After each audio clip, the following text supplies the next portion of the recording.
I wonder what the design process of that was. Not from the mechanics of the show. I mean, the writing team.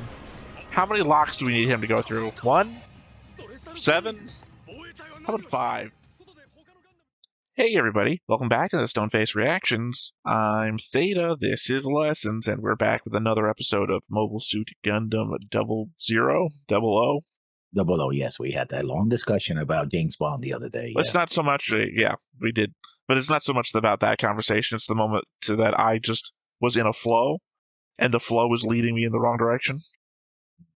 I'm just so used to saying Mobile Suit Gundam, but I think we can just say Gundam 00 and be good with it. The same habit I have of saying Zeta Gundam or Gundam Zeta, one of those is clearly wrong. Yeah. But of course, a habit will carry me through. Yep. We come back as we normally do with notes, comments, and a board. Well, as we normally do now that the first episode has hit YouTube, and Lessons is already apologizing to the audience. Yes, I saw your comment, Lessons. Yeah, so let's go ahead and hit that board. Where, as usual, we have the board changelog. We're added our lock-on lookalike, Ming, and Mrs. Halvey. I connected Louise to her mother with a blue line, and Saji to her with a white line. I added a green line from Lichty to Christina with a purple arrow on it. I connected Thierry and Allelujah to Soma with a red line. And I connected Allelujah to Ming with a red line, and then marked Ming as dead. Cut in half. Well, he didn't get cut in half. He got conceivably he did get cut in half. Yeah, or burned alive, and then whatever was left got cut in half. Conceivably, both at the same time. Yeah, very hard blade indeed. And after that, we go into notes, which I have to scroll down to get. There are plenty of notes this time around. At least for me, anyway. Yes, over 20 notes. Episode 9, The Honor of a Great Power. Those two look like twins, visiting their parents' graves, perhaps? I don't know. Well, obviously, I have an inkling, but yeah, well, the element is that it could easily be his grave. Well, the problem is that we get no information, so all we have to lean on is whatever the fuck we want to think. And the element is how many narratives are you familiar with? Because I'm familiar with a ton of narratives. And the element is, could be his brother. He's visiting his brother's grave. He thinks his brother is dead. Oh no, there's flowers here. Who put those here? Hell, it could be a false death thing, because I'm now thinking of Marvel. What's his name? Samuel Jackson's character. Yeah. Yeah, where they visit the grave after he's faked his death too. Like, legitimately, visiting a grave. Hell, Full Metal Alchemist. So, I know, I just said a name and did no context, but the element there is so many anime. We have grave visiting scenes. So many novels. You have just conversations at the gravesite. So many movies, so many TV shows. But I think there's a clue in, at least in the English translation, was it, could it be him? That's not a clue other than suggesting gender. Could it be him? That fucking gravekeeper? He's always fucking here. Oh, yeah, that's his job, so yeah. How dare he? I know he had a romance with my father. Like, I don't know what the fuck, man. You could go any which way. That would, it seems like a grave mistake, according to whoever's making that statement. But, yeah. It's a good thing the camera showed, the mourner's perspective towards the tree line, because my immediate thought was that Lock-On is doing a poor job of hiding behind the trees when we see his perspective. Yet, the tree line is an indiscriminate gray mass from the cemetery. Either way, mystery grave. Guy that looks identical to Lock-On and presumably knows him or of him in so much that he questions if the flowers are from him. Yeah, I already kind of covered that, so I guess I don't have anything to add to it. I was going to say, what are you hitting me with your lessons? Yes, I know you covered it. You read first. Yeah. Well, other than, is it, there's a question, though. I mean, we know. I mean, mostly I was looking at this from the, before you get into the real mystery, I'm looking for the perspective of, we see Lock-On's perspective, and he's barely behind a tree that's almost not even as big as he is. But then we see from the other guy's perspective, and those trees are massive, and they're like, it's a mist, and it's like, these are not the same points of view. I mean, you say that the person behind the trees is lock-on, but it could well have been that the person who's dropping the flowers was lock-on. Okay, Lessons. It's like we're And dealing with identical twins. Maybe that's the uh-huh. thing. But we're dealing with identical twins, and you're like, well, what if one of them? Yeah, okay. What you're building up to here is they're both going to put on the same clothes. It's going to be the pointing Spider-Man meme. Yeah, pretty much. I think the lock-on was the one behind the trees because that's the action shot. And our main characters are the action characters. Yeah, fair enough.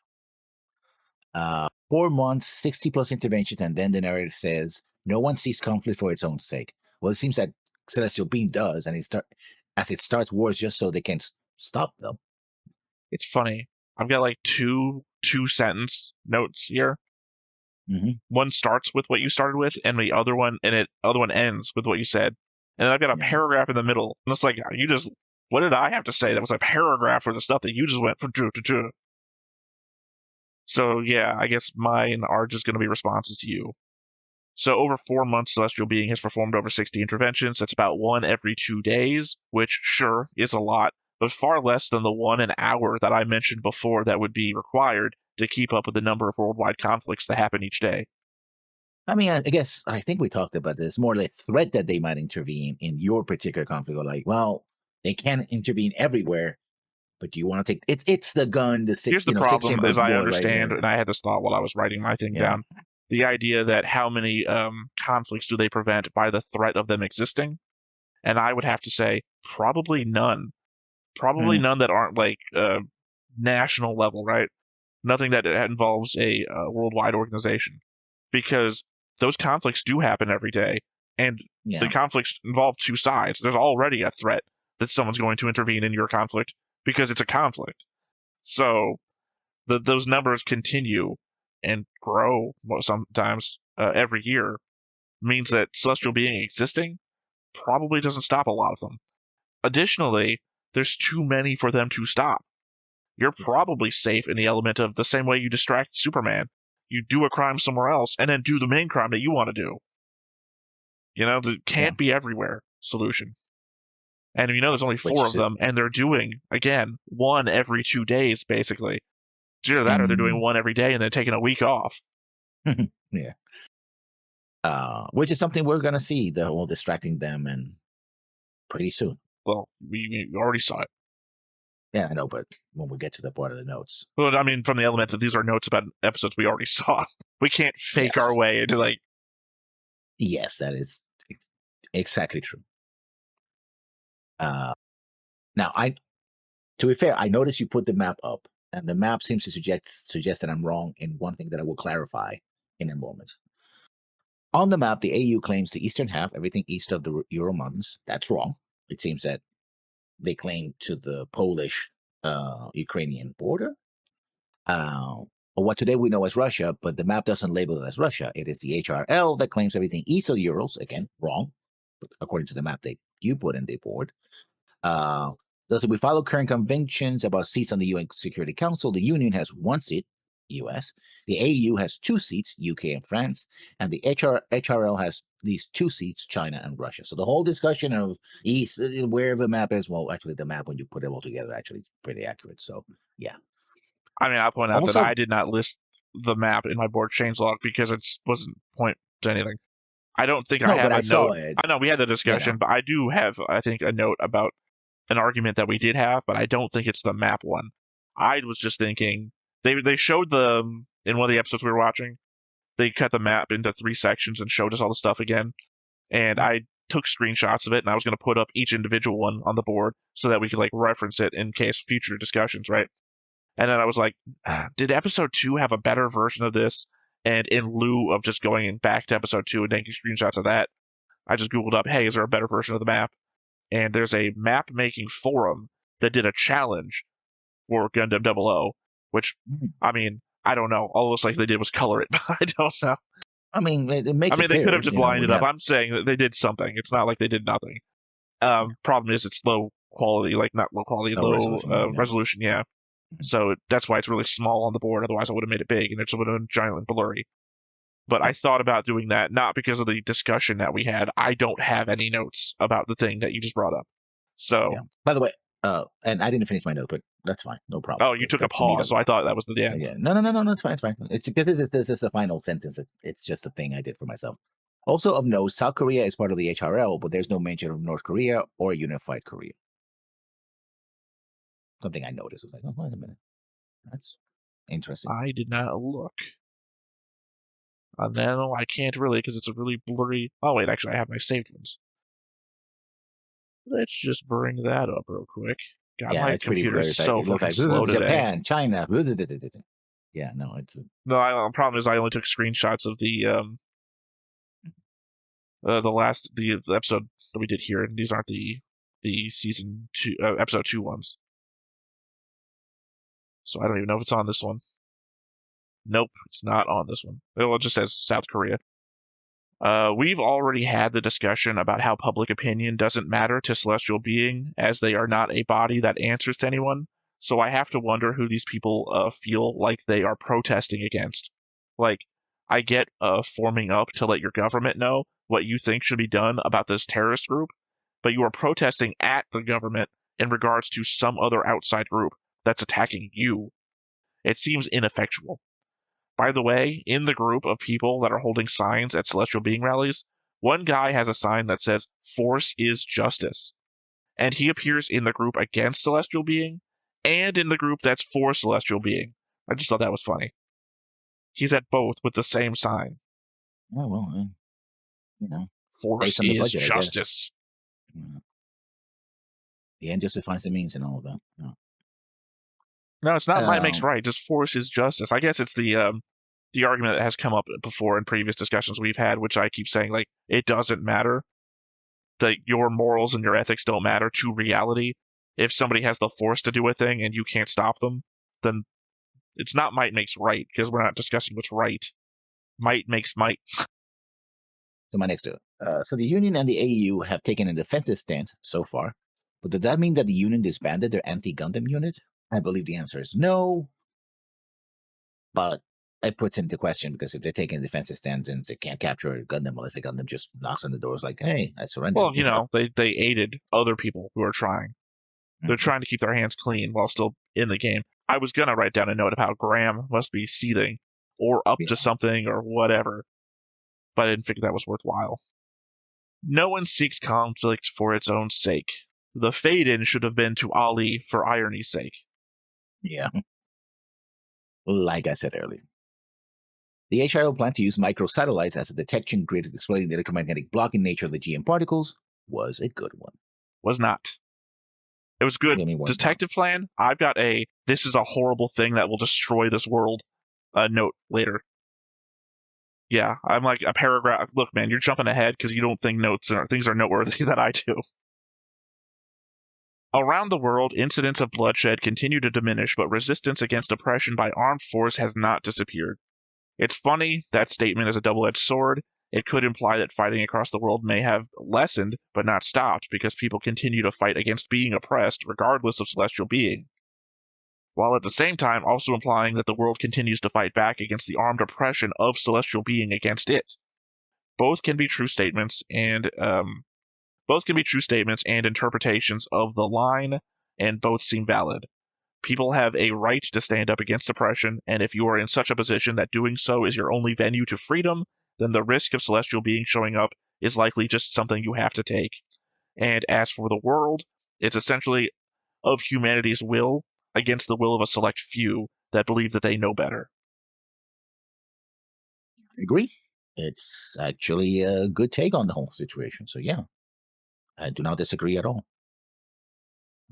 My next point.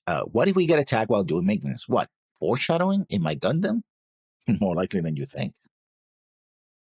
I mean, yeah, because they did. They did get attacked while doing maintenance. Although not with enough time to not put on like a jank solution, apparently. Yeah. It seems like there was only one super soldier in the Chobo task force. I know I'm saying that word wrong. Despite Sergei saying that they were the best from across the HRL, maybe implying that the super soldiers program didn't make all that many super soldiers to begin with. I mean, going back to when it first gets mentioned, Sergei says, "Oh, I thought that program had been suspended or whatever. It's like, well, not really. And we have, and then Yeah, but the fact that we only have enter Patrice. one in the group Well, that is the best of the best. Well, if there was more than one, they would have had more of them out there. if they're ready to be out there, we don't know. Yeah, but if We the might thing find has out in been this episode. suspended or discontinued or Yeah. whatever, then this is the Yeah. one. Yeah. This is our Captain Russia, Captain India. I don't know where she's supposed to be from. Now, Patrice, I think it might be Russian. White hair Adam. It's the Archer. It's I mean, we anime. have a select group of nations to choose from. Yeah. Captain Philippines. My next point, you're probably going to disagree with.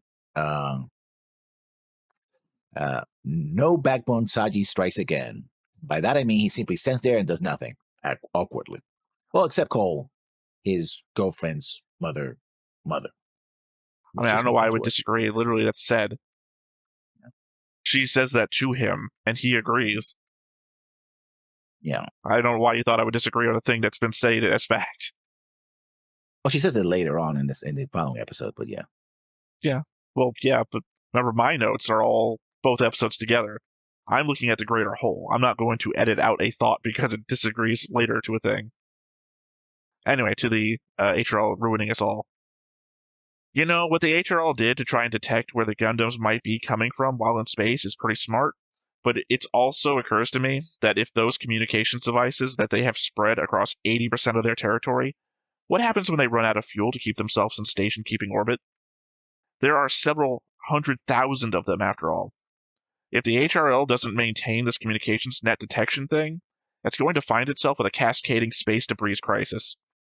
I'm sure a lot of people are familiar with the concept of the ball-bearing explosive satellite, an anti-communications weapon designed to release a ton of ball bearings into low orbit at high speeds required to maintain satellite height, causing a wave of high-velocity debris to shred through the satellite network, responsible for keeping worldwide communications and GPS. Well, that's what we have here, except for these things are also going to be threatening the worldwide power generation system as well. God forbid any of the Gundam's counterattacks actually shred these things, as they would only start the process that much earlier. So when I say ruin the world, yeah, I mean, imagine, yeah, but that's how much effective shit is out there too. You know, I don't know how many military books I've read about Chinese ball-bearing satellites to just shred the global communication network chain. And now we have this ring that provides the entirety of the planet's power. The HRL is going to fucking kill us all. Also, imagine that thing shredding it, and it breaks the systems that hold the pillars in place. Yeah. We're going to get wrapped by 3 wires, and then no power on the planet because we've exhausted fossil fuels, and no one's going to be able to communicate with one another or know where they are. The HRL... Ace Combat. Again, what did I say? Several 100,000 of them is up here. And they're slightly bigger than ball bearings, but I'm saying they're going to get shredded into the composite parts and move at such high velocity. Anyone who watched the movie Gravity automatically already knows what we're talking about. The HRL... The anime Planetus. Also, again, 80% of their territory has been covered by this. That's a pretty fucking large percentage of the Earth's surface. Not Earth's surface, well, but being monitored, but large percentage of space. And they're just like, let's just dump a bunch of shit out here. Why not? I mean, that's how micro-satellite networks are being built right now. But I'm just saying, you can see when they do it. Shit out there, yeah. You can see when they do it, it's in the same orbit as the power generation.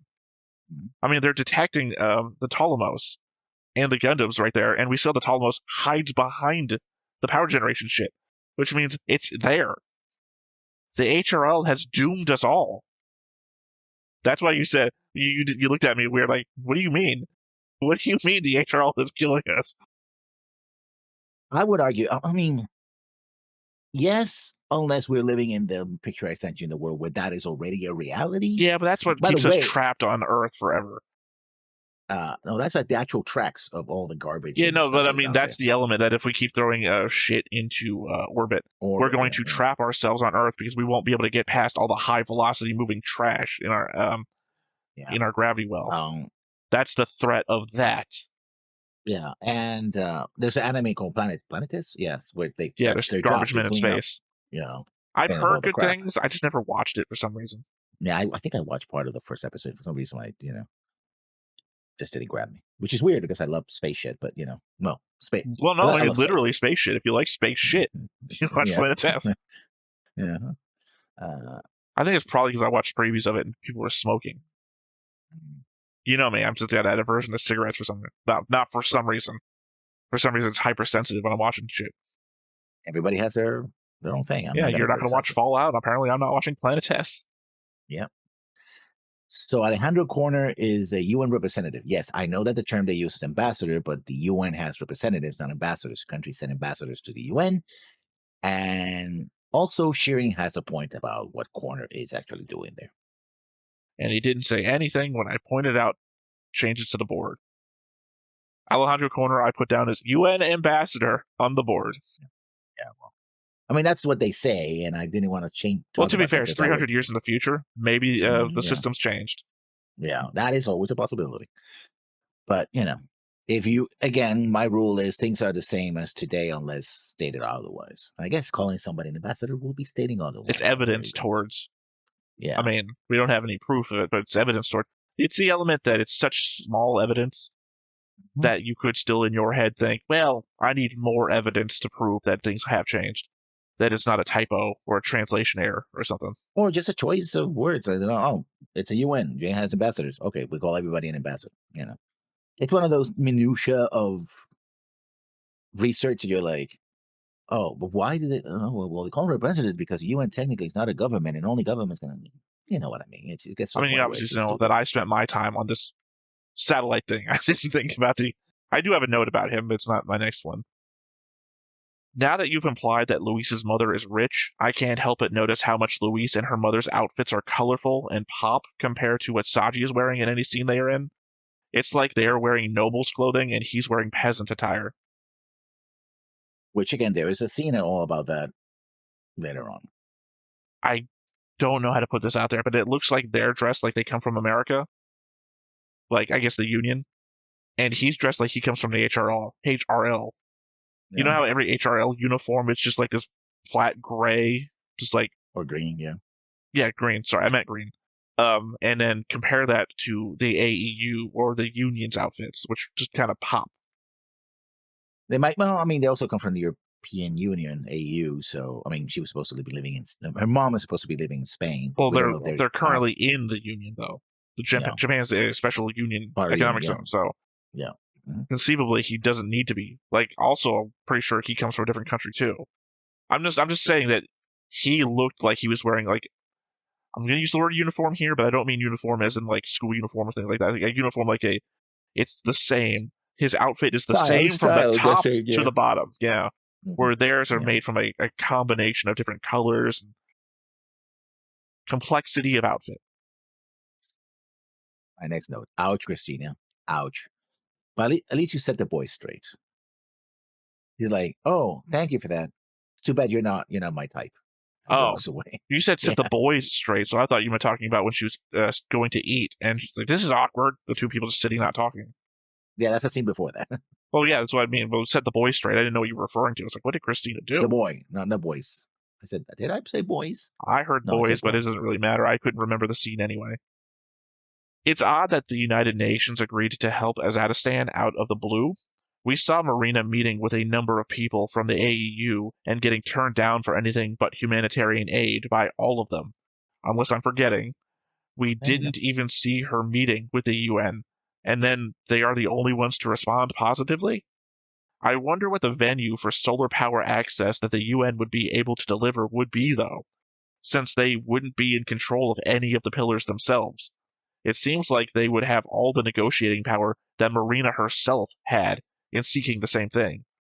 I guess with the AEU countries using fear of sending their technicians in as an excuse, having UN inspectors on site giving everything a thumbs up would remove at least one avenue of excuse to not do it. Well, I haven't thought about UN inspectors as a factor in this. Yeah, that sounds like a way to go, right? Well, because remember, they told them that we can't send our technicians in. We have so few of them, and we're worried that you're a war-torn nation and our technicians are going to get killed. So having a third party go in there and say, actually, it's pretty clear. You guys could come in if you wanted. No. Kind of pushes the AEU's hand, I think, on the excuses train. Now, my next note. Talk about the Ptolemy. Oh, Ptolemy, because the Ptolemos is the launching platforms. So I was right and I was wrong. I was right that Lichtendahl was sitting on one of the side seats and not in the front piloting seats. But I was wrong when I said he could see the warning, since he sat on Christina's seat and the warning came up on Felt's holographic display, which was right behind him. Gonna make me skip a note, but I have also a note for that. So, as per our argument last recording, Lichty is sitting in Christina's station, just like he said he would, and handling the drive charging status.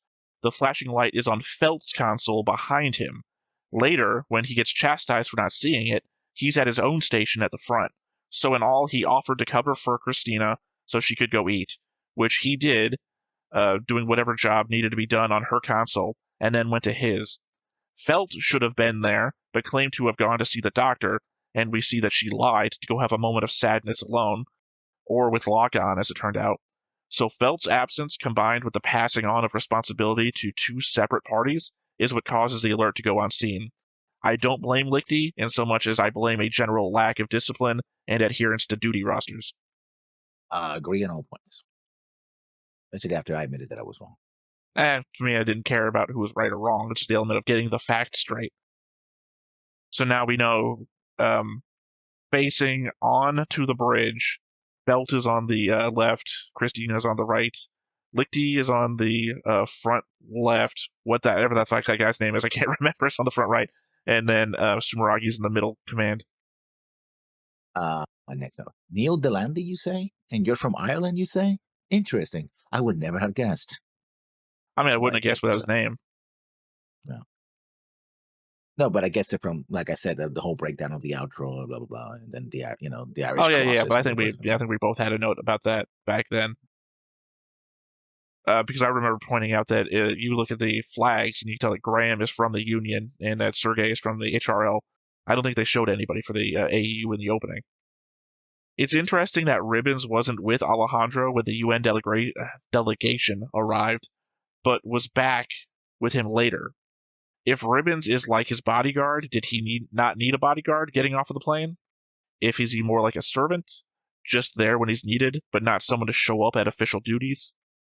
Could be the latter, but we know that sometimes servants can double as bodyguards. Well, I just mean that we've seen him together with him at a bar.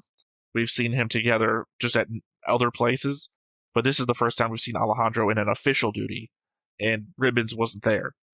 Yeah. So if he's a bodyguard, why wouldn't he be there on official business? If he's a servant, well, why is he at a bar with his boss? Maybe he's a personal assistant of sorts. But then shouldn't he be there at official business? Like, what's her name is with Marina? I mean, Marina was also to the side. No, Sirius was also to the side as well. She wasn't. She was the crowd, not beside her. So. Yeah, well, we saw everybody getting off the plane. Ribbons was not among them. Okay, my question, and it goes to, we talked a little bit about generations of Gundam. Like, these Gundams are supposed to be the third generation of Gundam. So was the Gundam that saved Setsuna's life a second generation Gundam piloted by one of the previous Gundam Meisters? And if so, who were they and what happened to them? I mean, that's at least an explanation as to why there was a Gundam in the first episode when Setsuna's a child. Roughly 5. Well, he was supposed to be 8 or 9, and he's 15 now. So 8 years ago. Well, I'm keeping a time thing, but they never listed when that fight was happening, so I can't actually add it to anything. All the members of Celestial Being are sworn to secrecy, to the point that they don't know who are members of their own group, or hiding the deaths of its members from one another, like Felt's parents. Yeah, I believe that might come back to haunt all of them, collectively, all at once. Because that's usually how it works in anime. Like, oh, well, we don't know anything about anything. Oh, we should have known everything about everything. Well, shit. Well, I mean, it does also go a ways to implying that anybody in the show who's not already a member of Celestial Being could be a member of Celestial Being. The dollars of Gundam. Setting up decoys, dividing the enemy forces. That was a good plan, Sergei. It only going to disagree on one aspect. He's known for it. I mean, is it a good plan if your enemy knows that you're the one who does it all the time? Well, if it works, right? It still worked. Yeah, I just mean that the element of if they know you're there, automatically plan for that. It's like in Red October where he says, I know Red October's a bad example here because it's a lie. He makes it up to try in the moment, but Yeah. he always makes a right-hand turn at whatever o'clock. I mean, if it wasn't a lie, and he does that actually, then, we automatically know. So I think that the this lie guy's done it was that repeatedly over 18 years. yeah, the lie wasn't that he's not the turn. It's that which side he was going to turn. I mean, Like, still a oh, lie. he's going He to turn to did the make right. Still up. a lie. Yeah, yeah. Yeah, Yeah. it's like he made up the right. Like, I was going to turn to the right, and he did. It's like, I told you. Like, I had 50-50 chance. I didn't ever going to turn to the left or the right. That's just I just made that part up. The orbital ring's power satellites give off an electromagnetic field that creates a communications dead zone. No good or note there. Just keeping that note there in case it ever comes back up again. Yeah, I mean, makes sense in the electrostatic energy that might be building up around those arrays. I can see that being a way that you get a dead zone. Also, talk about projectiles. We do know, although we do know this because we saw in the first episode that these installations have some kind of shielding. But at the same time, we also know, I'm finished, because I saw you like going, like, I do breathe, that, yeah, well, you can, with permission. When, what's her name? Super Soldier Girl. Yeah. When Soma goes crazy and starts shooting up the place, no shields were seen. So I don't know if the shields are for the array itself or certain parts of the array. We saw the shield on the tubing bit that leads towards the main pillar. We saw Soma shoot the orbital rings around the lower ring section. So yeah, so maybe there's no shielding there. Also, it could be that they're activated shields. Yeah. Hey, there's terrorists. There's mobile suits approaching. We don't know who they are. Activate the shields. Yeah. To the point that mobile suits trying to pierce the shields, it blew up. A few of them blew up. So apparently, also, it's a weird thing that you bring it up. We got the GN particles, which create a shield, and now this thing had a shield way back before we even saw the GN particle shields, implying that both sides have shields. But we've never seen the shields on anything but the GN particle shields. It might be that GN particles allow for shielding on platforms that are too small. No. The GN particles are the ones around the Gundams and the Ptolemy. Yeah. We're talking about the other thing. They don't have GN particles, so no. So they have. Maybe it's a power requirement. The only thing that's powerful enough to have that is the power generator. Shields might be weaponizing that electrostatic, bleed of the solar array, which would minimize but not eliminate your concern about the microsatellites going kablooey. Again, it doesn't because of the element that you already brought up, the element that we saw Soma firing on it and it didn't have any shields. Because then that was the low orbit one, which is where most of this would be happening. Cabling, yeah. Yeah, so I don't know. Also, I want to point out that this is kind of more of a gotcha note. It's an element that this is a note that only exists to come up later in case they don't do it again. Like, hey, let's go into the ring's power satellite area. And then communicate with, gotcha, I've got a note about this. Okay, I guess it was my note next. The Fourth Solar War, which ended 18 years ago. Fourth implies that there were 3 other solar wars, but also implies that people were fighting over the building of these arrays. They had to take the territory from someone. Yeah. So and probably, not for nothing, the Middle East. Yeah, Ace. This has Ace Combat 7 vibes. We've constantly been bringing up Ace Combat for the show already. I have to assume that back before we ran out of fossil fuels, the Middle Eastern countries did not want to, this is a militarized version of the oil companies versus the electric car companies. I mean, I've got a note about that later, but it's not even on the page that I'm looking at. That's how far away I am from that. A pretty ballsy move using the orbital ring as a shield, considering the importance of the orbital ring to all of humanity. You couldn't put a more important thing in front of you to stop the HRL from not shooting you. But it's also a pretty dick thing to do. You inflict your will on everyone on Earth, and the moment someone comes up to challenge you, you hide behind mankind's greatest achievement like a puss. I should also point out the HRL did not stop shooting at them either way. Yeah, that's what I was gonna say that, but yeah, that didn't work. That ploy. It's like if you are abusing your wife, right? And the wife's family comes out to fucking address you, and you pull out your baby child and hold it in front of you. Yeah, that's the greatest thing you've ever accomplished. What the fuck are you doing? Yeah. I would say pray that that baby doesn't get hurt, because after that, you're dead.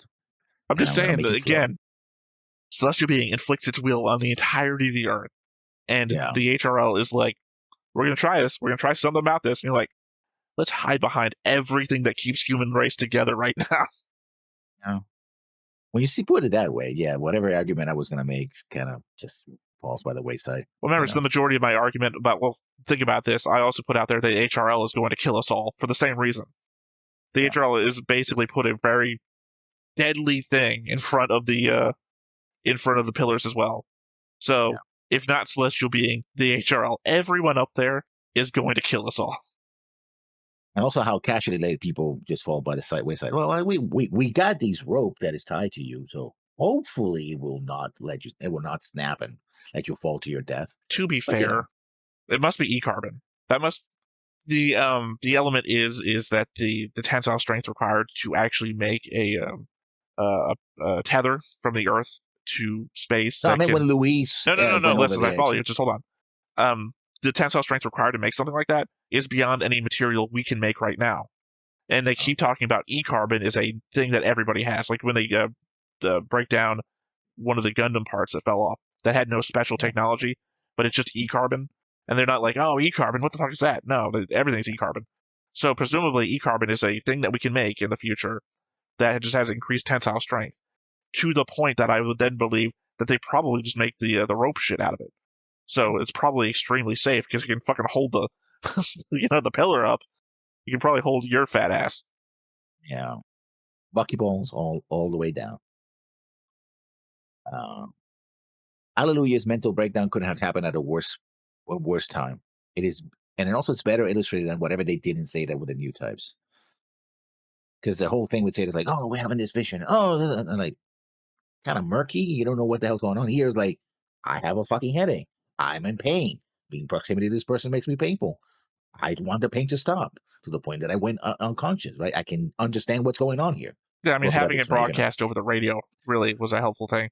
Like, what the fuck is that? Is he in pain? Like, going from, is this a trick, to what the fuck? I think it's more so the enemy hearing what's going on and being like, what the hell? Like, that's the better implication of why they're not doing anything. Because anyone could just go, this could mean anything. So, hearing the screaming was really good. It's funny that Sergei asks to see the toonami and gets an AI interpretation of the silhouette that looks exactly like the real thing. I guess suggesting how advanced AI models are in the future. Yeah. Eventually they do see it with their own sensors, so they confirm it. Well, no, that's what I'm talking about. They said they only have a silhouette of it. And he says, well, can I see it? And they said it'll be an AI interpretation. But the image that we see that is the AI interpretation is what the Ptolemos looks like. So that's what I'm saying. That's how advanced the AI models are. Well, this will just be a simulation of what we think it looks like. Like if you die, right? And 50 years from now, somebody digs up your skull. And they go, well, we can do an AI interpretation of what this guy looked like. And it's just you. It looks like fucking you. And it's like, just me. It's like, okay, well, I guess. Yeah. Yeah. Mm-hmm. I have to put that in my will. Don't do that. That'd be creepy. Yeah, but I mean, the element that we're digging up, like missing links and whatnot, and it's like, this is what we think they'll look like. How'd you pick that? Oh, we put a lot of putty around the face, and that's what we think. Yeah. Mm-hmm. That's what we used to do back in the day before we had AI. We put a lot of putty around the skeleton. Now I'm to episode 10, Operation Gundam Capture, and I'll just go right into my first note. Also known as Operation exactly what it says on the tin. Yeah. No notes.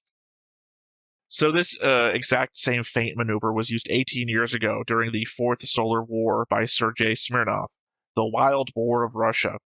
Interesting to note, since I'm still keeping track of a timeline of events, the Fourth Solar Power War takes place 5 years after the founding of Morelia and 8 years before the HRL's orbital elevator first electric transmission.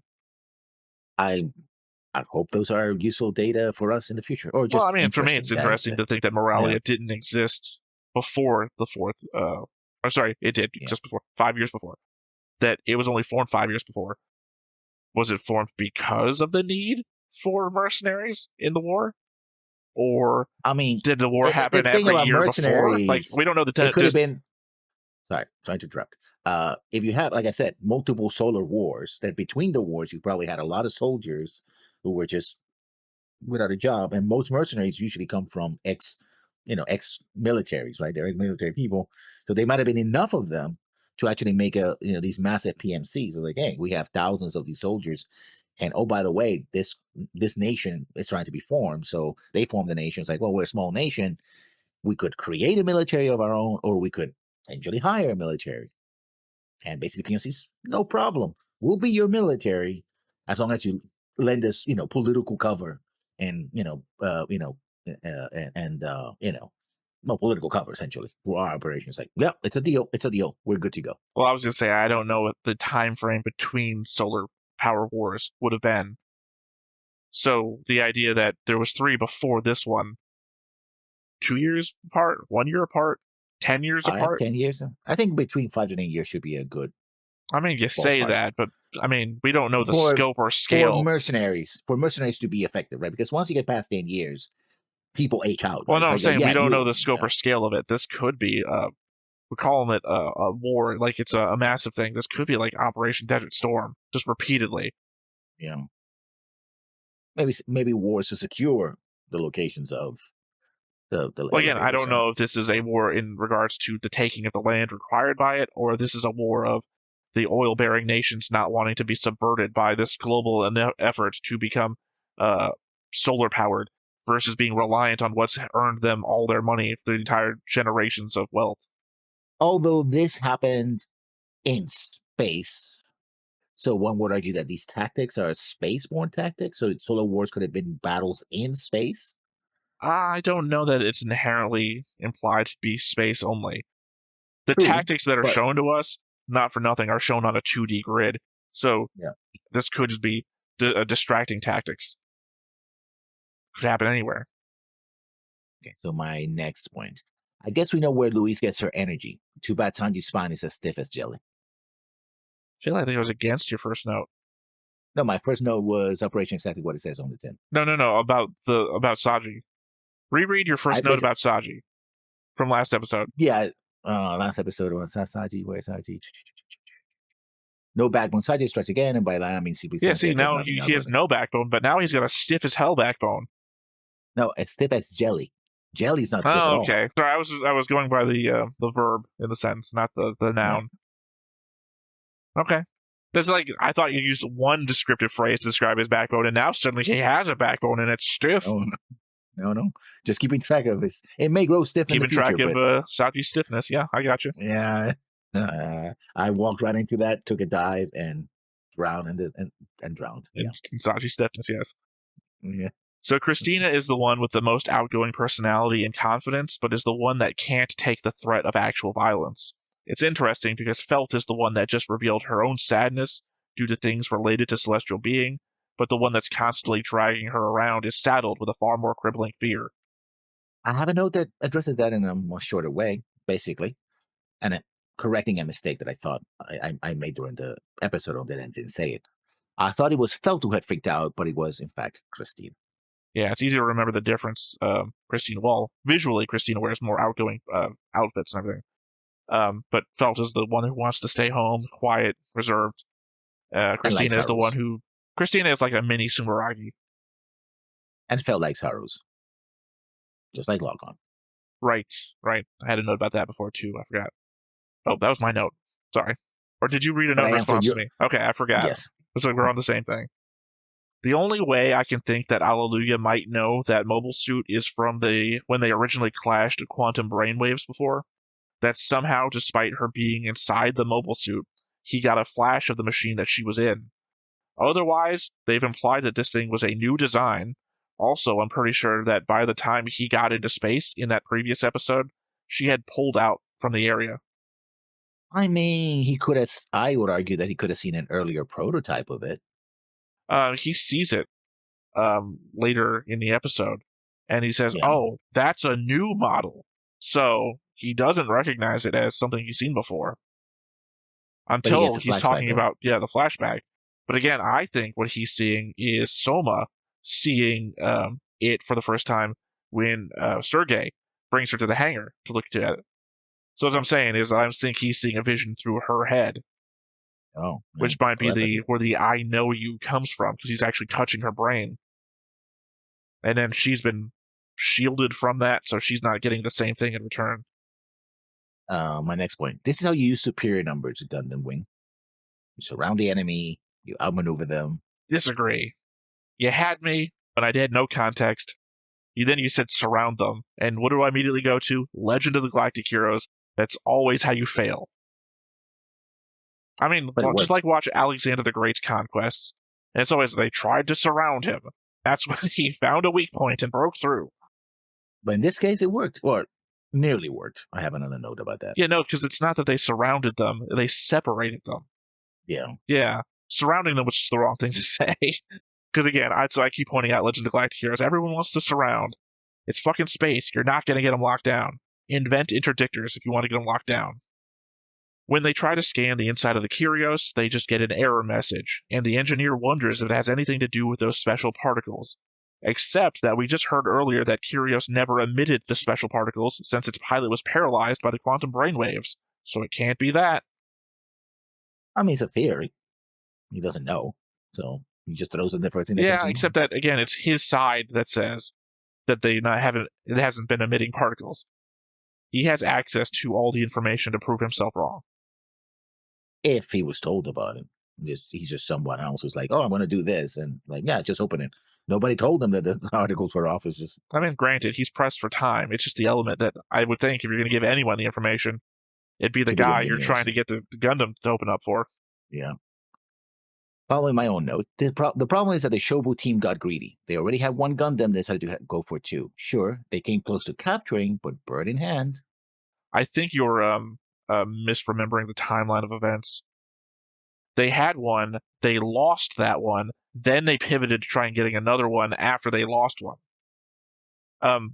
Tire comes and destroys the carrier that has what's his name in it. No, he was going to, and he broke out of it. Sorry, I misremembered the turn of events. So they were trying to defend the carrier from Tire, who was about to destroy it, when that thing broke out. So that thing, was it Kyrios? Yeah, Kyrios. When Kyrios broke out of their container. They weren't trying to capture a second one. They were trying to defend the one that they had captured. And then, when Kyrios breaks out, fuck, we don't have anything. Let's get that one. Which is why Sergei pulls the whole, take an arm, take a head, I don't know, take something. Because he did not want to fail his mission. We're coming back home with something. We're going to be HRL is going to be the first one to succeed here. I don't care if it's just a head of a gun. So it looked like Soma's mobile suit had shells that could fire through the GN field, but still not strong enough to puncture Virtue's armor. Or, I guess, as we see moments later, the Nadle. Yeah. Because I was watching it, and they're showing like the ding, ding, ding on the mobile suit itself. So it must be going through the GN field. Well, I think she mentioned something that at close range, you're still going to feel it. Yeah, that's why I was watching it. But again, they're showing like little ding, doo, doo on the suit itself. It's not like hitting the sphere.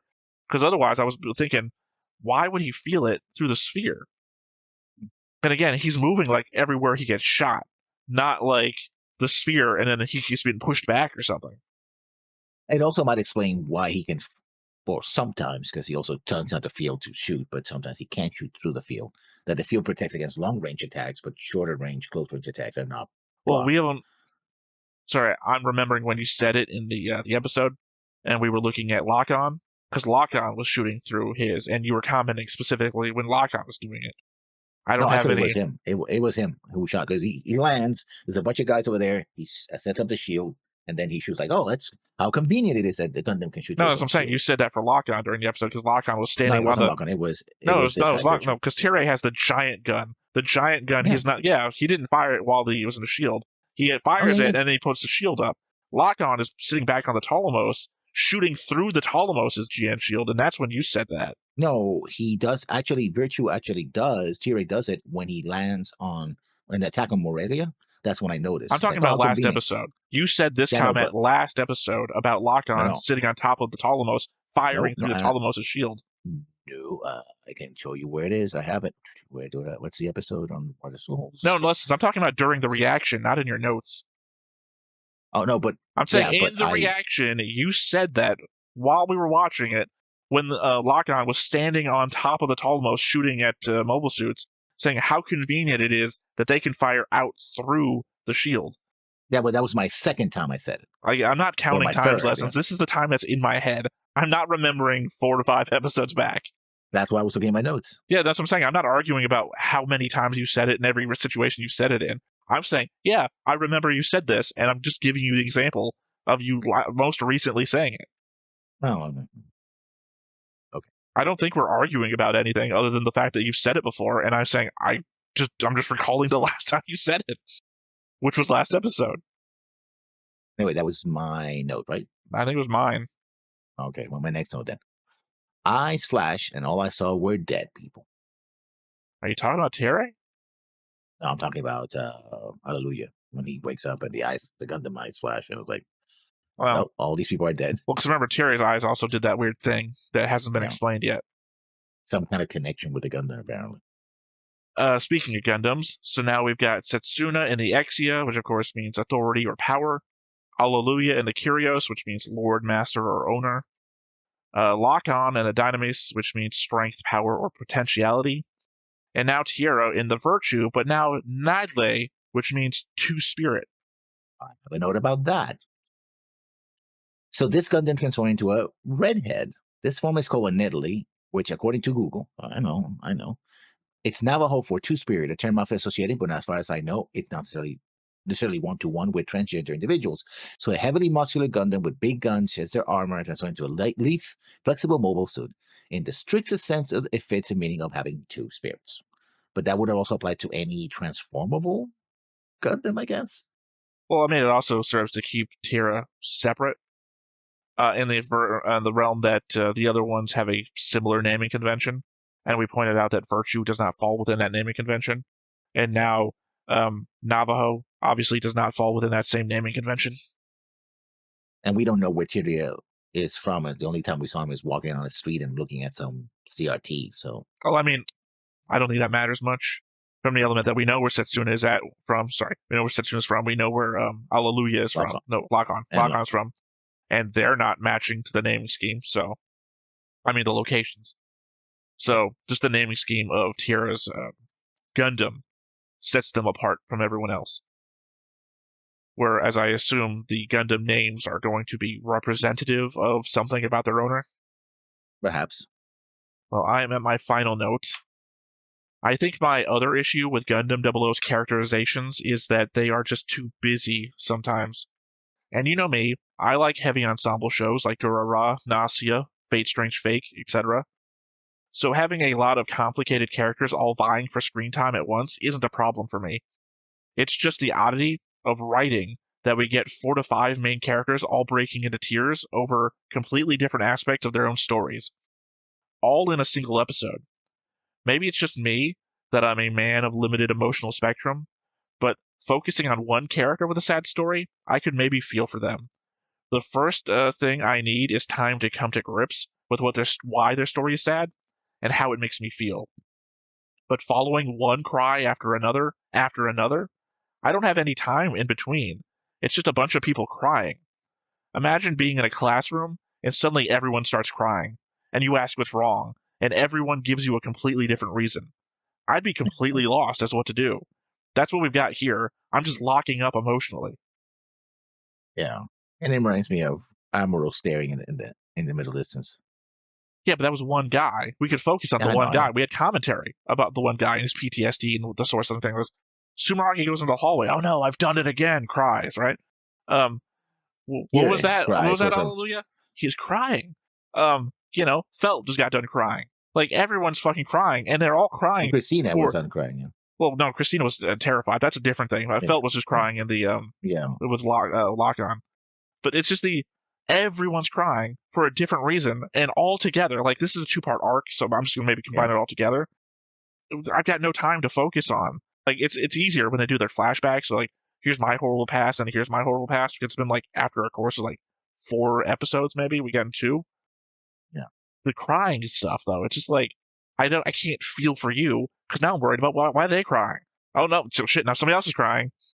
I don't have that much in me to focus between them, and I certainly can't feel for any of them. It's too much. Like I said, you've got to separate it out.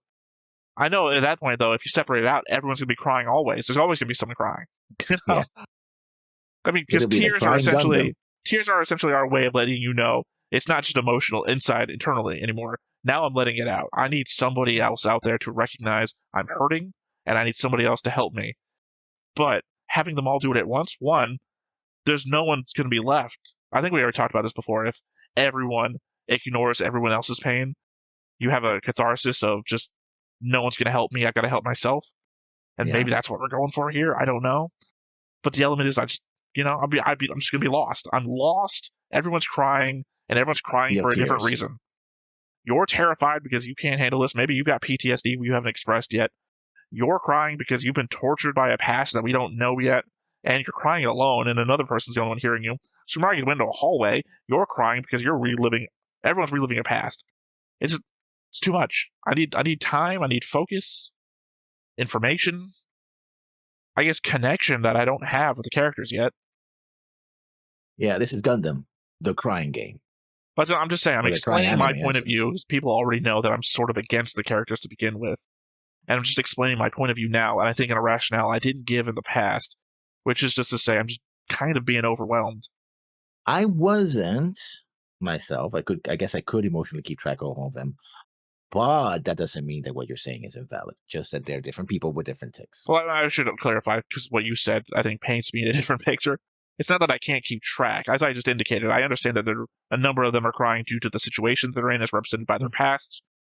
I just don't have the time to get emotionally connected to them to feel anything about it. I can Spock this up all day. Logically, I understand why they would be feeling sad about but the show wants me to feel something, I feel like.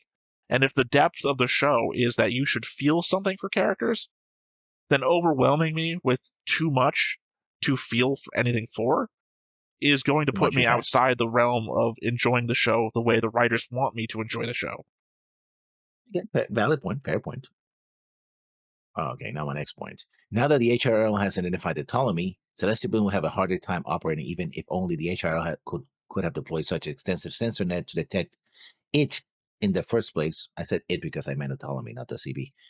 Or the numbers of mobile suits to attempt such an operation. I'm sure that information will work its way to both Union and the AU militaries, and then they will find their own way to exploit it. I mean, I have my doubts, only from the element of, you've indicated now they know what the toonami looks like. Nobody ever looks for stuff. Like, this whole episode, I know it's them looking for it, but they're looking for it through the absences of communication networks. You figure the entire Earth is against celestial being, right? Mm-hmm. How many telescopes are on the Earth? How many satellites are just like telescopes as well? We should be able to cover, like, I understand the element that, like, when we're looking for, like, asteroids or just glancing out at space, trying to make scientific discovery, space is fucking vast, it's hard to look everywhere at once. But this is like, we could have, like, hire people. Hey, do you have any spare time? You want to earn some extra bucks? $5 an hour, look up into the sky with a telescope. Tell us what you see. Like, it could be anything. But nobody looks up. Mm-hmm. Nobody looks up. We figure, they're blind to the sensors. They've got a communications thing that hides them from, like, tracking. Still see them, though. Not invisible. People are looking at Venus, which is a lot further away, with just, like, normal-ass telescopes on the ground. It's pretty bright. Almost white and blue against a black background. Sometimes it even puts up this GN shield which glows green. Somebody on the ground should be like, yeah, I'm looking at it right now. It's not really moving very far because I'm on the ground and it's in space and the distance between us makes the thing look real slow. That was, you ran out of notes, so I have 2 more to go. So does Hapstin have 2 personalities? Hallelujah with an H and Allelujah without an H? Because he seems to have a sort of Baptism. internal Okay. baptism. Yeah. Well, you said a name, and then you said I only think about him as Allelujah. So Yeah. you said a different name. I'm like, we're thinking about a guy, thinking about another guy. I'm a dude playing a dude playing another dude. I mean, he seems to have this internal conversation. Am I a monster? Am I this? Oh, shut up. Like somebody with a split personality, right? My thing is that I do remember this guy's story, so I'm leaving it up entirely to you to figure this one out. Okay. So I'm going to leave the question out there then. Well, I mean, I did hint at it once just to make sure that you understood. Sorry, I just realized I saw a line on the board wasn't right. I'm leaving it up to you, but I did hint at it once because this is the second time that they pulled out an Allelujah, Hallelujah thing, which is also very confusing to anybody who never figured out if it was Allelujah or Hallelujah, though just the word in general. Yeah. I mean, they're literally the same word with different spelling. Yeah, but I mean, the same thing. Okay, but then it's like, did you ever watch Oh My Goddess? Yes. Did you ever watch Oh My Goddess? Also, yes. Yeah. Yeah. Same thing, right? Oh. Yeah. Well, I remember one of them. I don't know if there was a remake. It's the same. No, it's literally the same show. Yeah. Both titles are correct. Yeah. So just saying, if you're a kind of person who's like, Allelujah or Hallelujah, people say both. So is it just like, is Allelujah saying Hallelujah? Like, what's going on here? And my last note. Is Corner talking about a Sadistan or celestial being? In which one? In which she says at the very end, I'm just an observer, basically. Is he an observer of a Sadistan situation? Or is he talking about celestial being, right? I figured he's talking about celestial being. I was making wisecracks about last episode where I was like, he's just an observer. But it's not what I meant. I mean, I was just making wisecracks back there. He could be talking about both. I mean, Sadistan seems to be also heading for destruction. He's an ambassador for the UN. Yeah, an ambassador wouldn't be just an observer. There would be dedicated UN observers. Yeah, those were my notes. All right. As I mentioned, we have some comments because this is the day that the first episode of this has started hitting YouTube. So first off, we have G. Hydrofire Martuk from Celestial Being. So in German, the word Meister translated to English as the word master, so they are the Gundam Masters. Yep. I mean, obvious to me, as you know, I took German in high school. So, also, I think it's obvious to everybody because Meister sounds like master. Yeah. I was going to type a response, and I figured, no, I'll just put this into the comment response section because in the English dub, they still call them Meisters.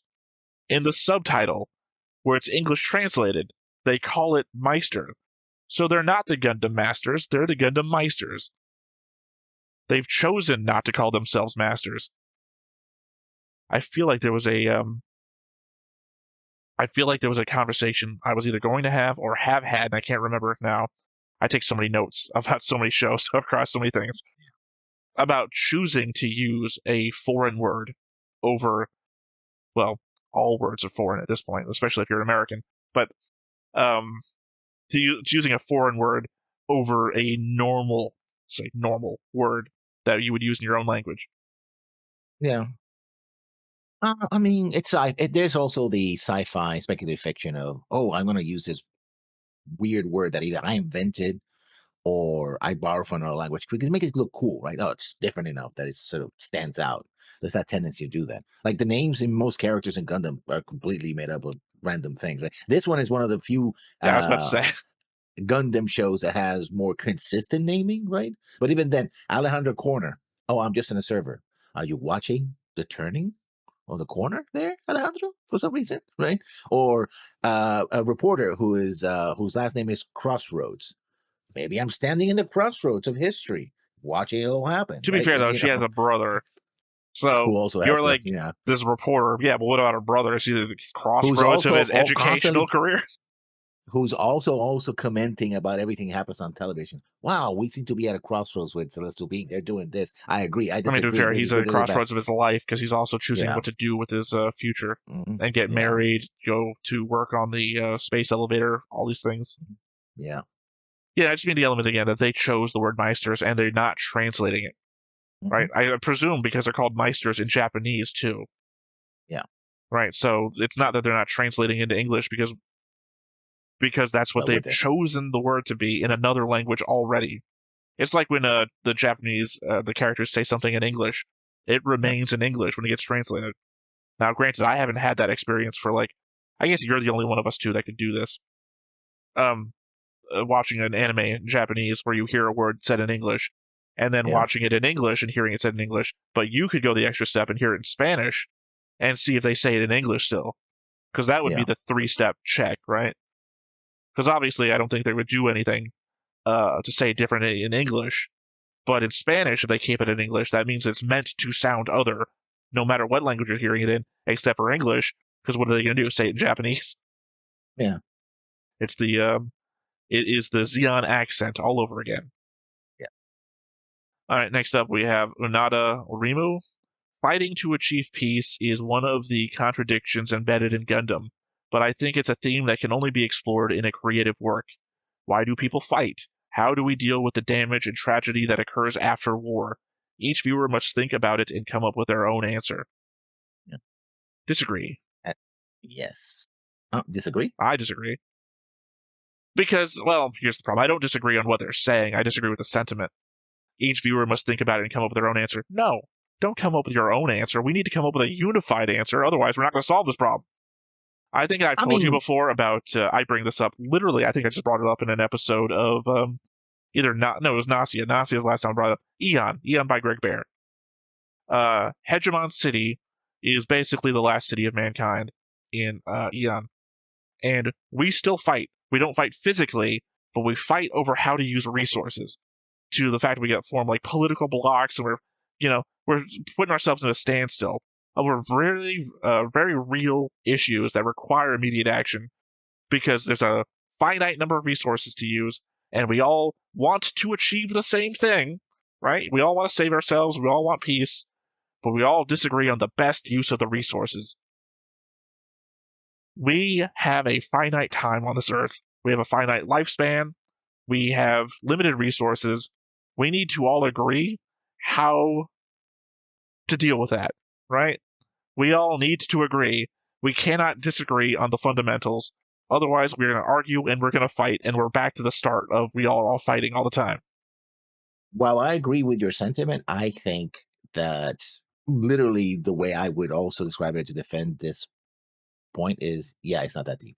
In other words, it is that deep, though. That's the point of it. It is that deep. I'm not finished. Well, I'm sorry. Let me just interject one last time, then I'll shut the fuck up. It's funny because I disagree with their sentiment, and then you reply to me disagreeing with my sentiment. Sentiment disagreement all the way down. No, I agree with what you're trying to see in the greater scheme of things. We should all work for the same goal and put aside our differences that get in the way of us solving our problems. That's great. But I think what he's telling from the point of view of being someone who experiences a show, like a piece of fiction, like, oh, how do I see this, right? What do I do, right? In a more individualistic kind of way, like, oh, I read this book. How do I interpret this book? I have my interpretation. You have your interpretation. I think that's what he meant. And that's why I say it's not that deep. As opposed to... I think we're experiencing the comment section in a different way, Lessons. I should indicate that this is it's written in English. The name of the user that's giving it to us was in Japanese, yes. And I often get... deeper interpretations of what we're watching, or deeper critiques about our interpretations of what we're watching from the Japanese viewer base. So I'm taking it as it is that deep, because that's what I'm used to getting from this side of the comment section. So I'm addressing it with the expectation of you are taking it as seriously as possible. You're in the group of people that are, how can they laugh at such tragedy? Right? If you're not part of, if you don't mean it to be that deep, then I apologize. But I'm treating it with the seriousness that I believe it's coming with. And there's one more comment that popped up about a couple of hours ago. I hear some asshole was making fun of voice actors or something. What's up with that? No. More, it's another comment, actually. No, it's not you. We're not talking about you and your weird response. No, it's Necromancer 1983X. Ah, shit. Here we go again. Actually, that was the first one. I know, but you skipped it, so yeah. Yep. Thanks for calling me out. I do pay attention. I know. You've already posted in the comment section. Yeah. After Hydrofire, but before Unadu, after Hydrofire. Yeah. I'm constantly paying attention to the comment section. I've got a tab open to the comments specifically, just that. All right, well, that was everything. So with nothing left to do, let's go ahead and hop on in and see what we get. But before we get started, Make sure that you hit the like button. Hit that subscribe button. Comment down below to feed that algorithm. on top of all that, if you want to watch more shows like this, Unfiltered. Uncensored. And uncut.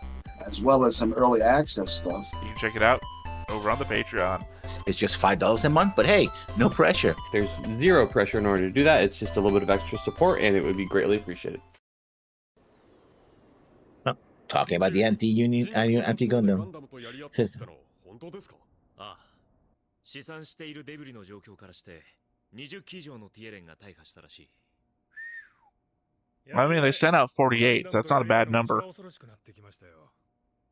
they did retreat in time. They were not stupid, you know. 性能差が勝敗を分かつ絶対条件ではないさ当てにしてるぞ Right, I forgot. Oh, shit to read. That was actually legible. それだけではないぞ。ガンダムは特殊粒子そのものを機関部で作り出しておる。でなければ、 So they're figuring it out. 航続距離と作戦行動時間の長さが説明できん。 Oh, yeah, no, they said that this was the guy who knew information but wasn't sharing anything. 恐ろしきはよりやシュヘンベルグよ。2世紀以上も前にこの特殊粒子 I've already tried to translate this. This is nonsense, mostly. At 2090. そのような人物が戦争根絶なんていう夢みたいな行動をなぜ始めたのでしょうか。紛争の火種を抱えたまま宇宙に進出する人類への警告。そうわしは見ておるがな。 Oh, so this is like a precursor of the other Gundams, right? When the other Gundams say bring war to space already, that's kind of the problem. It's like, I've seen the other shows. I don't think this is a good idea. I've seen the other shows. Basically, yeah. Damn it, I mean, had a it could thought. be- I had a thought that I was going to bring up in the opening. Now I can't remember what the hell it was. Following on that thought, it could be like, I don't know, DC Marvel, where DC is a comic, Marvel it's our comic books in the UC universe, unless they do a crossover, Oh. and vice versa. Yeah. The thing I said, I forgot. Graham said a thing there, which is very reminiscent of Witch from Mercury's. They've got this whole thing in Witch from Mercury before they do a duel. Mhm. But they Yeah. said the Gundam alone does not suggest your ability to win or something. It's the skill of the Mhm. person using it. Yeah. And it's just like after you hear their little thing about that they say before they start doing a duel, you hear it in just about Yeah. every other Gundam. Yeah, and it's the whole mattress thing. You don't see Yeah. your mattress commercials until you need a mattress. hmm That's that's a queen, right? That's a Princess Royal, right? Well, I there's think two so. questions. That's the queen, right? That's the Princess Royal. No to the first one, yes to the second one. Also, Yeah. he seemed to be handing her a golden core now that we're watching so much Mount Apparently, Uzushi.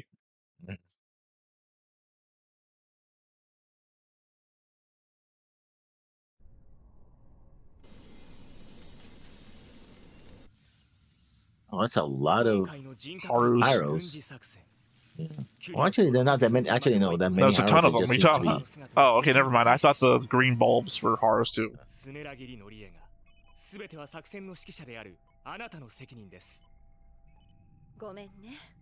でもね、私も人間なの。時には失敗もあるわよ。そんな問題では済まされない計画にどれだけの支障が出たかナドレを敵にさらしたのはお前だろう。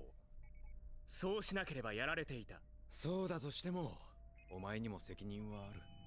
ミススメラギ Come on, we've all fucked up. All four of 命 us. がだけでもめっけもんだ。今後はベーダからの作戦指示を優先する失礼 He has a very strong attention to Veda. Oh, that's right. I added Veda to the board. You didn't even bring that up. No, I didn't see it. 生真面目 Do we ever see Veda? No, I got it's a question mark. But they bring up Veda so often. Sumeragi and Yeah. Teria. ティエレンの高機動徴兵仕様。間違いない。あれに乗っていたパイロットは僕と同じ存在。まさか続いて。あの Oh, these are memories. Wow, that's a lot of kids. We've seen more. Gundam Seed Destiny. That one Oh, yeah. place, yeah. And That place was even worse than that one looked. So.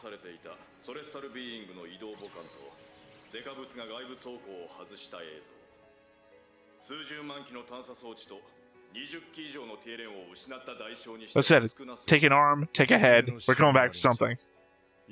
Also, he lost. I guess the probes were short term, and they re-entered the atmosphere and got destroyed to avoid the problem that you were talking about.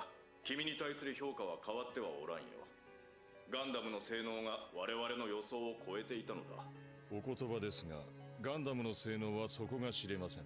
露獲作戦を続けることは我が軍にとってそれも分かっている。主席は極秘裏にユニオンとの接触を図っておられる。 I told you. ユニオンとソレスタルビーイングへの対応が次の段階に入ったということだ。ピーリッショイ。次の作戦で民注意の。いえ。 It feels like some of their spacesuits are right out of Dead Space. 私はそのためだけに存在を許されているのですから。 Funny to know that there was somebody out there Wasn't that that cared what about Tetsuna Ming. said? Because she was like, avenge Ming. 脅威のタオツンが近づけば近づくほどガンダムのパイロットが受ける苦痛が増加している。やはりガンダムのパイロットは能力者の影響を。 Ah, finding out who he is by the voice. So at least 59 of them.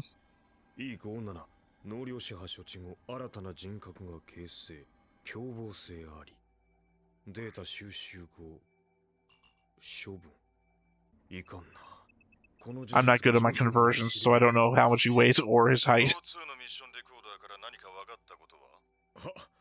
今のところは何も私はガンダムのパイロットをピーリス少尉と同類と見ている Oh, he's lying. 我々以外にも能力者処置を研究している国がある可能性を否定できませんもしそうだとすればこの世界は歪んでいるなその意見に賛同させて Again, he's against it, and I don't know why. Human experimentation on children? Remember, they're genetically engineered, not super soldiers, they're genetically engineered people. The super soldier thing is a different thing. Well, if there was any question about what was going on, even though the guy had literally just said he had dual personalities. お優しいアレルヤ様にはできない相談かなら体を俺に渡せよ速攻で片付けてやっからさあの時みたいに This came out, what, 2005, 2008? 2007, I think. Getting it mixed up with Gundam Seed, I think. I am. Oh. Yeah, 2007.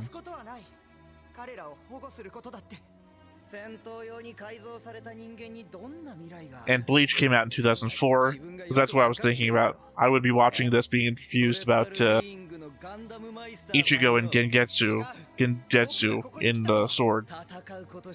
Exactly the same sort of thing.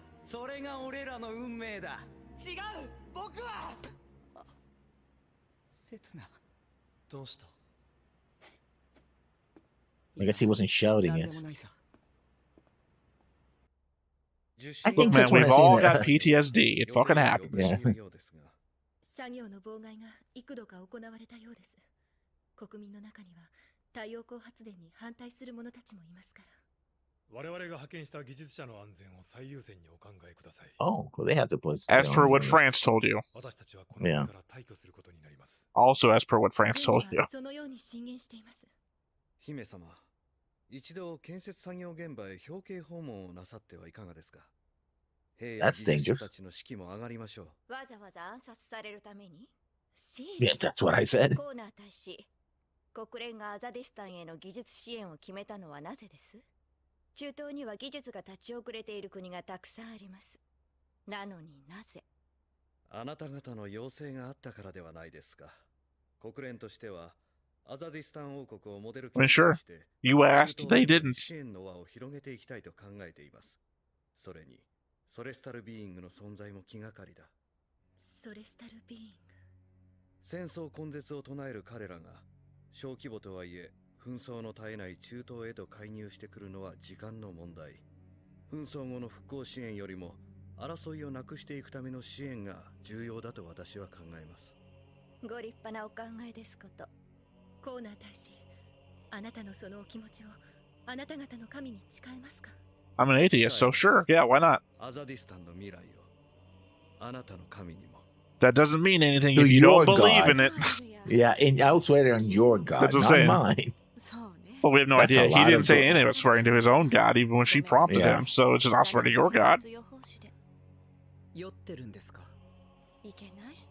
少し It's also the element that if Corner is on the up and up, then he's doing what celestial beings should be doing on the right way. ね No. え、用がないなら。スメラギさんとベーダに進言したい作戦プランがあります。 Those are big bottles, by the way. 紛争を幇助するある機関に対しての武力解 Those are the size of the bottles that the doctor in Space Battleship Yamato drinks from. 詳しいことはデータにまとめました。酔いが覚めた時にでも見ておいてください。失礼します。 Sorry, that looks exactly like the charm that what's her Genry wears from Giant Robo. Oh, yeah. この悪夢のような連鎖を僕が断ち切る。今度こそ。 I also like how there's flip up from the wall. So you go to reach Yeah. for it and it flips out and that's when you grab it. Yeah, that's the whole question. We had that discussion of It's where never this been a stops, question, and- Lessons. I've always recognized that these things work. Yeah. I think in Witch from Mercury, no, it's Old Gundam. They're just like little tracks that you put your hand on. とっても。ママがとっても美味しいって言ってるよ。サジ？え？どうも。いくら料理ができてもルイスとの交際を認めるわけではありませんから。 That seems like a hospital 料 gown. 理が美味しいことは認めてあげるわ。お口に合ってよかったです。 I mean, if she is rich, she kind of has to agree to him. Otherwise, you know, you're not getting any of my family's money. 彼の血縁者は途絶えてるし、資金面から追おうとしても、200年前の情報セキュリティは穴だらけ。 As we We already talked about covered. that before. Yeah. 無理ですよ。だからここに来たのよ。それってどういう。来た。誰です？ユニオンの安全保障局。安全保障局？イオリアを追っている彼らが今月に入って3回もここを訪れてるって情報が入ったの。 Well, it's weird then, because your boss told us that all the intelligence agencies gave up on this already. But it been the security agencies that said to them, hey, by the way, don't investigate this. 見させてもらったわ。 We given up on it. Best cover, 確かに武力 right? 介入する理由があるし、 No ベーダ interference. もこの作戦を推奨してる。でもいいの？あなたは自分の同類を。構いません。もう一人のあなたはなんて？聞くまでもありません。 Oh, so she knows about the other personality? He told her. 過去ぐらい Uh, 自分で向 He き合い just gave ます her all the information about his past. That's what she just said. Oh, That she he went says over the that. information about his past and the thing that he wants to do, and Veda agrees that it's worthy of a thing. Armed intervention. 猟奇発進後、トレミーの進路をラグランジュ4に変更。スペースコロニー、チュエンチューにある人格連特務機関に武力介入を行います。 It's weird that they only Also, put they on their also have spacesuits when they're about to do something, but otherwise they're just wearing their normal ass clothes. Yeah. So we do have space colonies as well, not just elevators.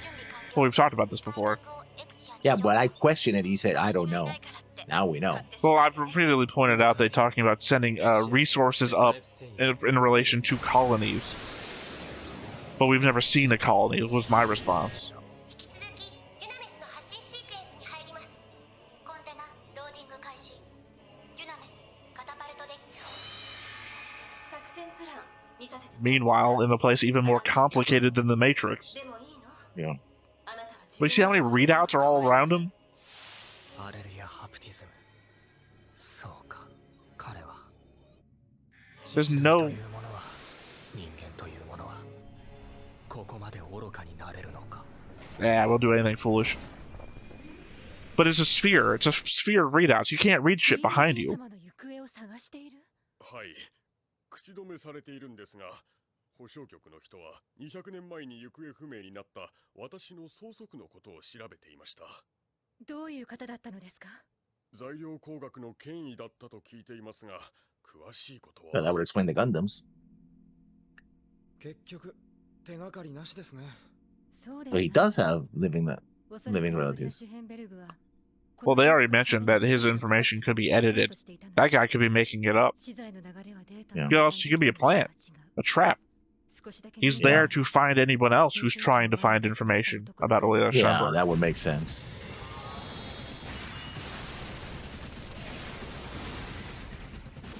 Oh, screw that guy. Yeah, he got that guy can get him seeds treatment.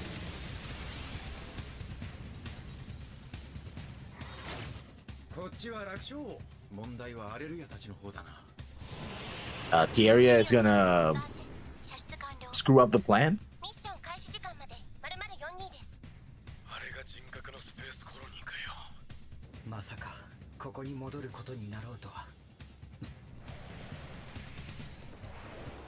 I think that Comes to is defense.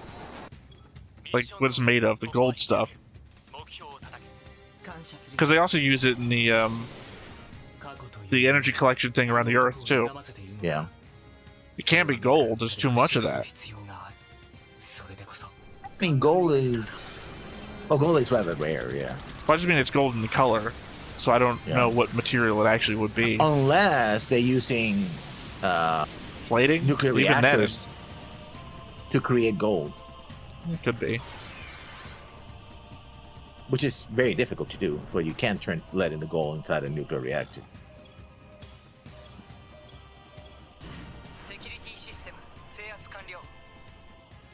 I wonder what the design process of that was. Not from the mechanics of the show, I mean the writing team. How many locks do we need him to go through? 1? 7? How about 5?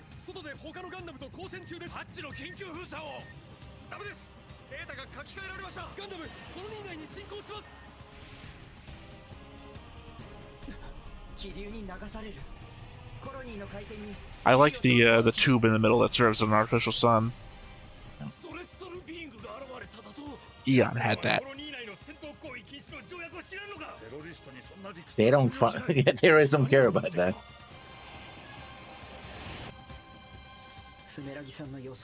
From above, this place looks like my Sim City. Yeah. I'm getting a bad vibe about this Super Soldier program, Lessons. Yeah. I can't believe you've been supporting it this whole time. I haven't.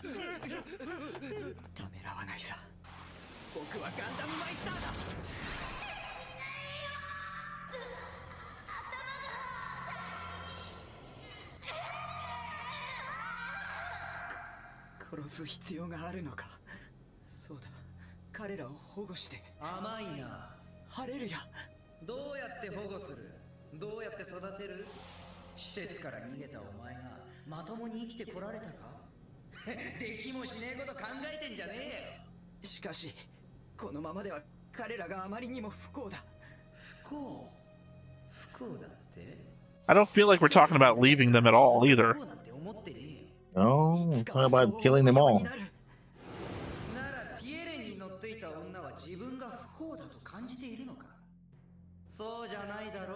Yeah, I mean, they found out a way to isolate her brainwaves. She's fine. Yeah, but that's not the problem. The problem is they keep, experimenting on them. No, I'm saying the element of you, if you get them out of here, are they not going to still be miserable, is what they're talking about. And I'm saying that they isolated Soma. They could isolate these people too.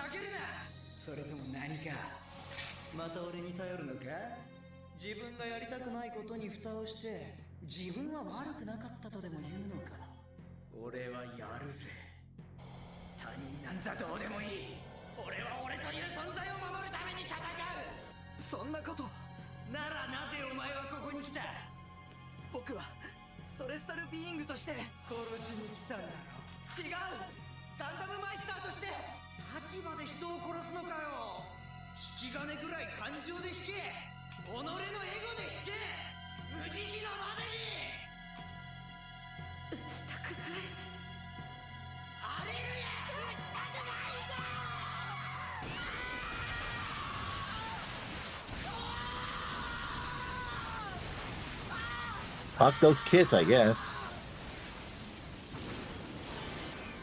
You know, who we only just heard, "Stop, it hurts."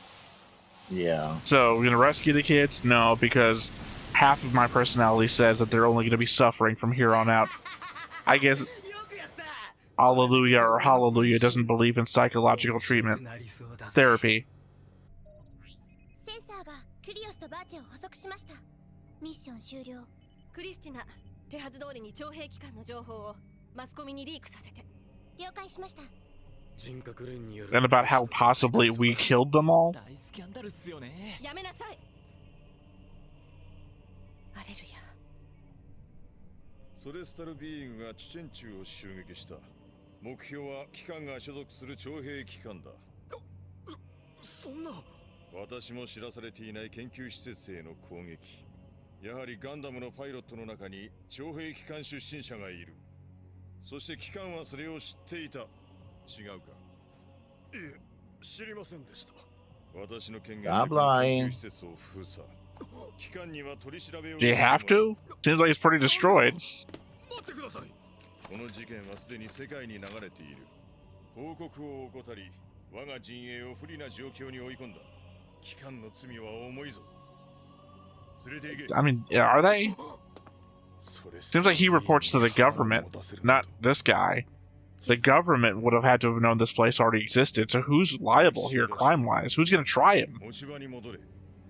I mean, they might try and say, oh, we didn't know about it. Rogue agents. Well, I mean, now. Blah, blah, you know, the. I mean, on the world stage, who the fuck cares? We're going to try him in the HRL, and the HRL's going to say, you know, nothing. We don't acknowledge the information to be true, therefore, no crime has been committed. 僕にも一杯もらえませんか。なんで？ひどくそういう気分なんです。未成年はダメよ。犯罪者になっちゃうもの。Sure, breaking the law. Of what country? Yeah. All of them. Not Japan. He looks older than 16 to me. You know, but I think if we're drinking age in Japan, it's 20. He looks at least 18 to me. So 2 years short then. Well, not for America. Or whatever country. Russia? What's the drinking age in Russia? 4? When you can drink vodka in Russia? It's fine, no one's ever going to see it. Half my videos are blocked in Russia and I don't care.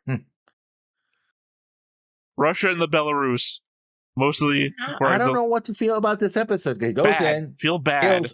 A bunch of kids just got murdered. Kids. Yeah, no, they got murked hard. I mean, that's what I'm saying. We didn't even have any attempt to try and save them. I mean, granted, I guess we had some small attempt that was an internal monologue. But essentially, and I hate to use this word, a crazy guy just killed a bunch of kids. Because of his own lived-in experience, right? Because granted, this is how I experienced everything. So everyone must also have my shared experience. I mean, he could hear them screaming while they were there. Yeah, cool. They were being tortured. Save them. Yeah. I know, Lessons. My raised voice isn't at you. It's probably with you. It's just, that's what I said. Feel bad. This was bad. It's not good. Because what I was going to say in the moment, but I'd already been talking too much. I didn't want to talk over it. They need to do more to express that those kids are unsavable. Yeah. If they want us to believe that they are unsavable. Because the two things that we've been seeing, Soma seems to be dealing all right. They gave her a thing to block out all the other quantum brainwaves, so she's operating as a normal person. He's not, because he was already driven insane by it, and...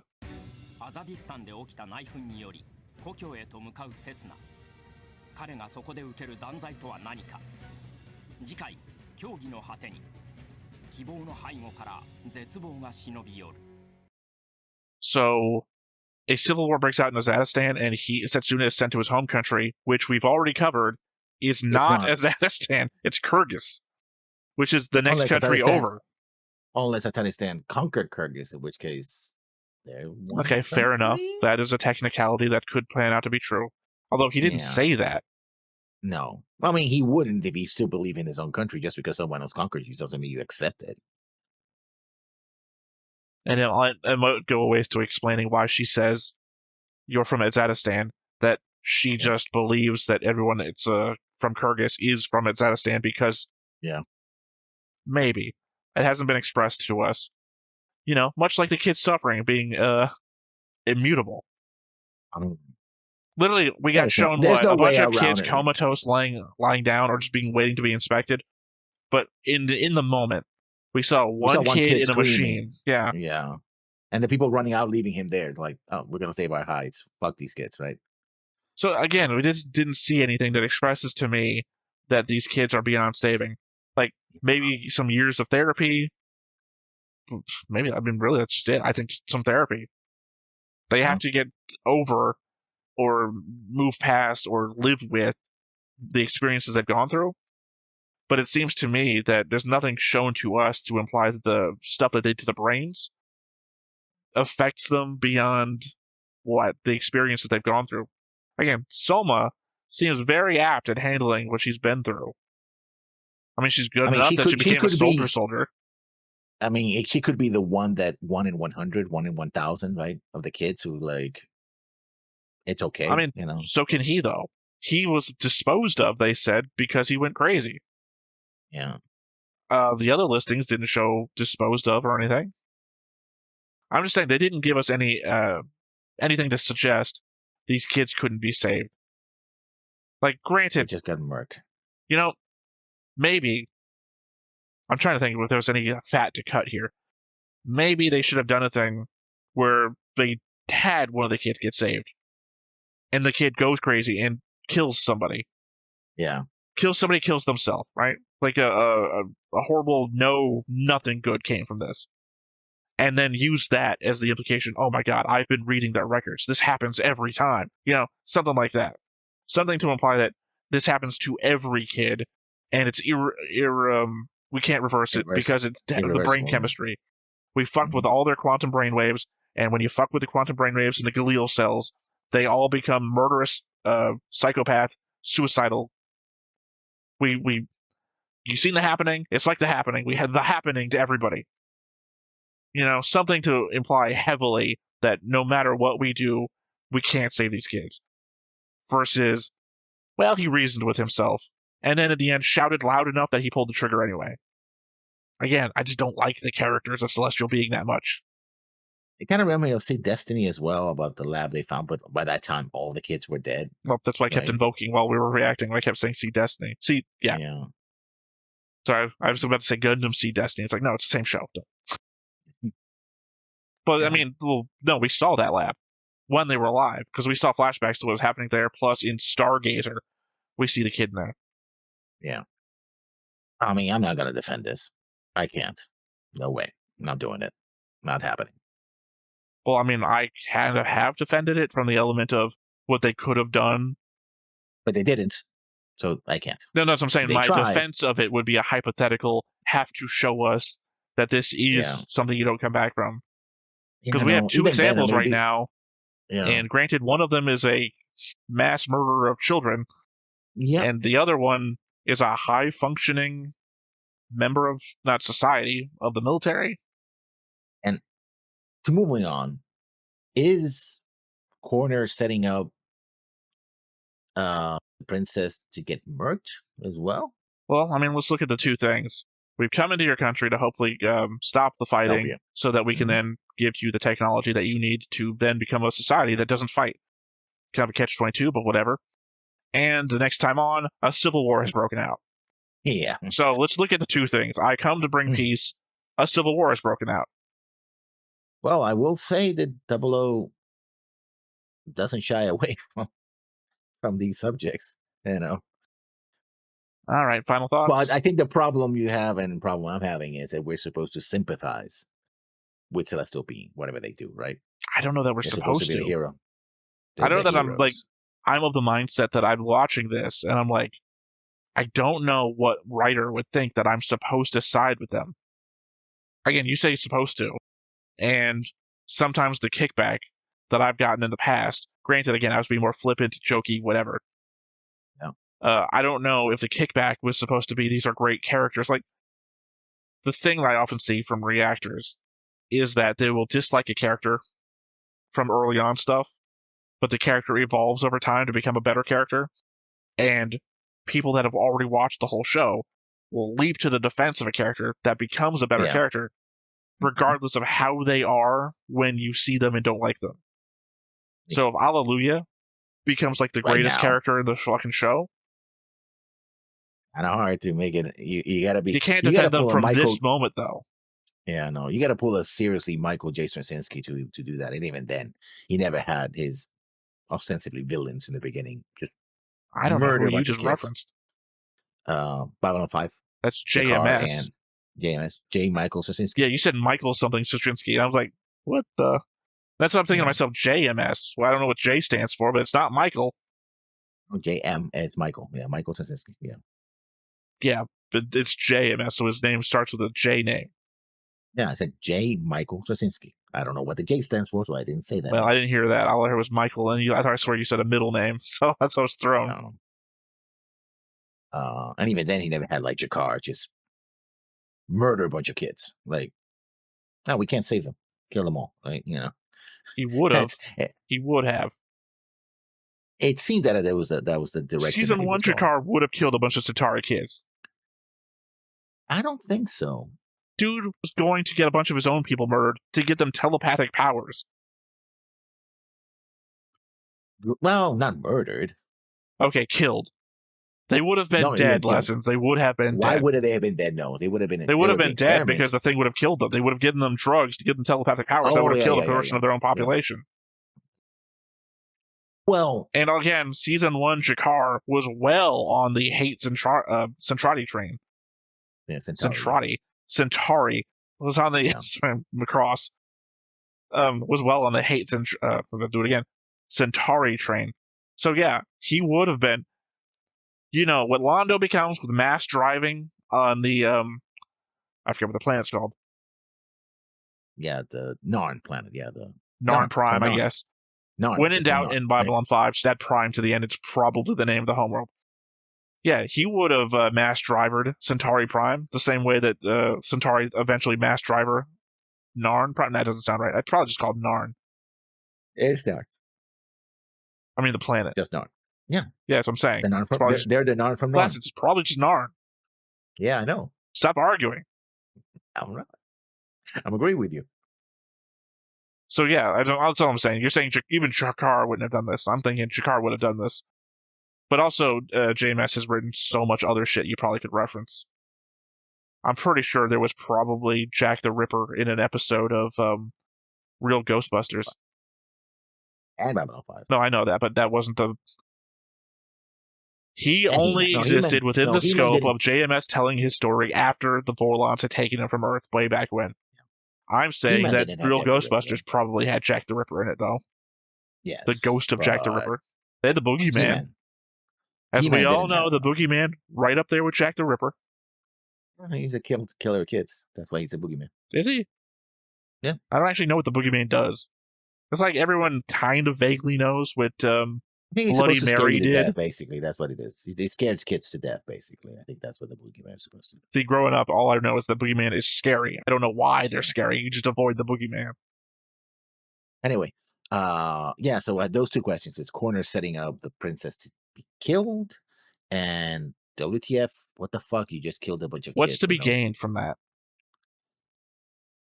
I don't know what is... the thing is, he is a member of the UN. That the princess represents the Progressive Party, and the Conservative Party is the party that wants oil and everything to be the main feature of the exports of the country, even though it's, an expiring resource. So what does the United Nations gain by having Azatistan be non-progressive? Well, no, here's the thing. Less about what the United Nations gains and what he thinks he's trying to achieve. We don't know his personal goals. He's here representing the United Nations, though. Yeah, but that doesn't mean that his machinations are the machinations of the UN. He seems to be an independent agent, allied to or connected to Celestial Being somehow.